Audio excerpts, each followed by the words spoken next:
रहनुमा पीटीआई फवाद चौधरी इस वक्त मीडिया से गुफ्तगू कर रहे हैं। आपको बराह रास्त ले चलते हैं।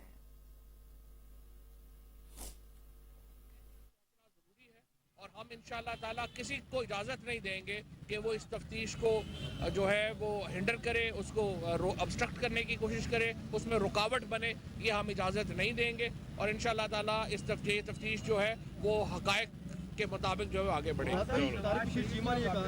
बड़े ऐलानात हो रहे थे, तो अब ये जो सियासी तब्दीली आई है, इसके बाद आप समझते हैं कि नवाज शरीफ वापस आएंगे? हम तो चाहते हैं नवाज शरीफ वापस आए, हमें तो कोई प्रॉब्लम नहीं है, आए अपने केसेस ढूंढ करें। लेकिन इतला है कि कल से फिर प्लेटलेट्स गिर गए।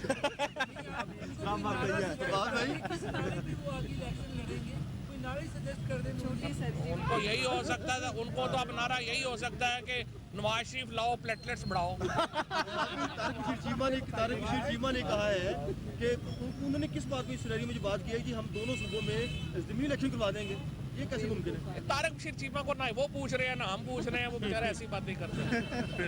और मुझे अभी पता ये चला है कि नून लीग ने फैसला किया है कि वो 20 लोटों को टिकट नहीं दे रहे। ये तो तारिक चीमा एंड कंपनी तो वैसे ही बेचारी फारग हो गई।